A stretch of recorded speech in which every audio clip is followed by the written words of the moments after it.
My name is Professor Richard Werner. I'm Professor of Banking and Finance and also researcher, and I'm also active in establishing local banks, community banks.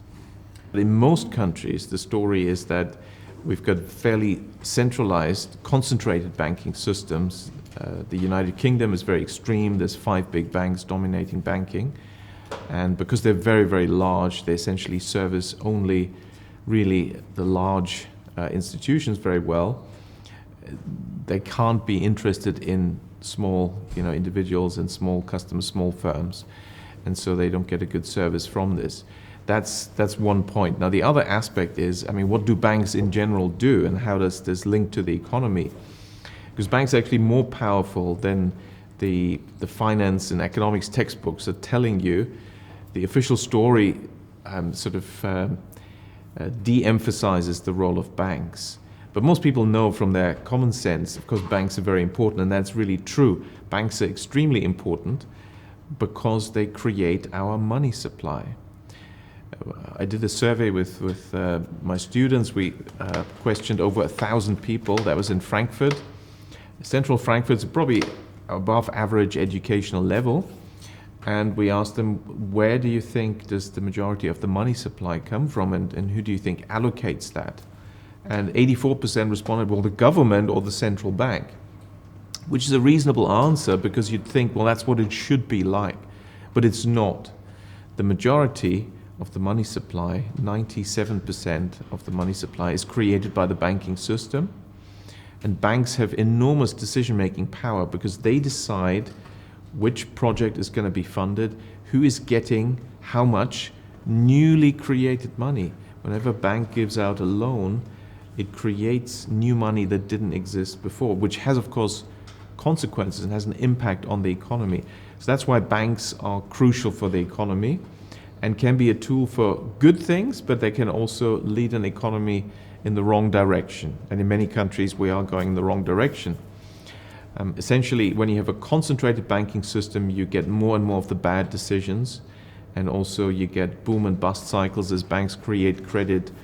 There's money creation more for asset purchases, property, financial deals, which then increases asset prices, creates asset price bubbles, banking crises. Or they create credit for consumption, which gives you consumer price inflation. The redeeming feature of banking is when banks create credit for business investment to small firms for productive investment to produce goods and services, implement new technologies, add value. That creates jobs and growth and prosperity and generates income streams to service and repay those loans, and therefore it's also sustainable, does not lead to banking crises, and makes everyone well off. And we can have a lot of prosperity. Some people are, fairly gloomy. We're all doomed. We're finite resources. We're running out of things. But the reality is, there is abundance if you just organize things in the right way. And also, this abundance can be shared with everyone fairly equally. And that can be done when you have a decentralized banking system with many, many small local community banks that are biased towards lending to small firms, local firms.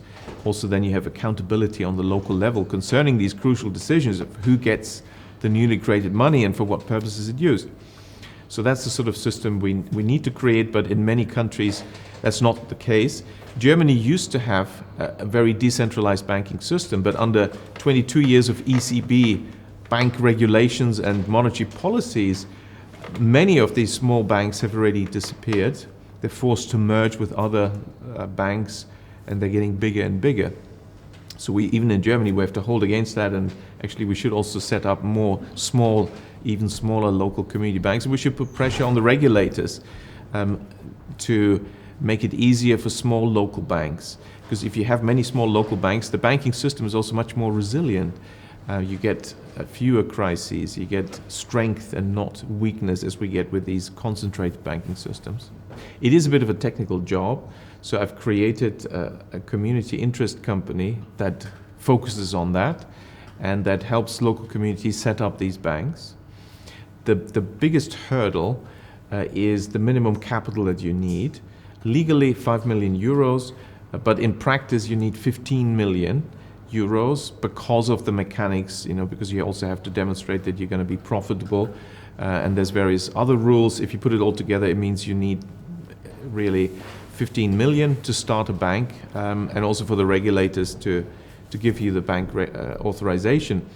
But that's not really insurmountable. If you think about it, even a local district, local area, you will find enough entrepreneurs, companies, some charities, some foundations, local governments.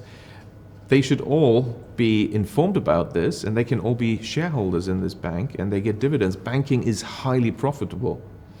But by making this a community bank, you ensure that all the returns stay in the community, and also the bank has a longer time horizon and is not using this as a tool to exploit local people, but actually to empower them. And it's very, very attractive. I think everyone should want to set up a local bank, and it should be done on a really local district level. New community banks should be created. The more people come forward, perhaps contacting us at localfirst.org.uk, the better we can set up. The more we do at the same time, the bigger the scale effect, and I think it can be done. If you look at the UK and the United Kingdom, we found that 150 years ago, they used to have many small banks, local banks, county and country banks, hundreds of them, and then suddenly they disappeared within a few decades. By the First World War, they were gone, and we had the big five banks dominating banking. So because banking is so profitable, any small bank is a constant target for takeover by the other banks, because it's just like pure profit, let's get it. And of course, there's also the control and power aspect. So that's why we designed these local banks. The key structure that we put in this design is to have a poison pill against takeover, to make it very hard for them to be taken over. The structure we chose is again a simple one, where you have 50% of the voting and therefore shareholding in that bank is in the hands of a new charity, a charitable foundation officially registered as a charity that owns half of the bank, and is a charity only for that geographically restricted local area. And therefore, of course, it's again for the benefit of everyone in that area. And the investors putting in money essentially agree that half of their money is used to endow the charity, and the charity has 50%. There can be very many trustees in the charity. Also, the investors can be trustees, local dignitaries or local farmers. Everyone can be in there. And the charity can have discussions, how do we use dividends? Because half of the dividends, profits of the bank will come in there and will be distributed as gifts to the local community for anything you want. So then people can discuss and have votes and whatever. But the other positive aspect of this is that it's now very difficult to take over this bank, because it's half owned by a charity. And the charity gets its income only from the bank, and therefore has no incentive to sell the bank.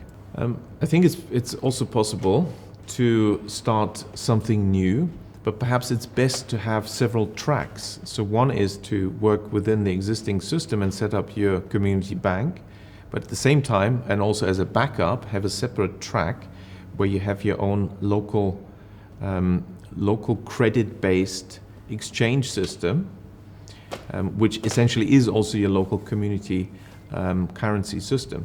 You can link them. You can have,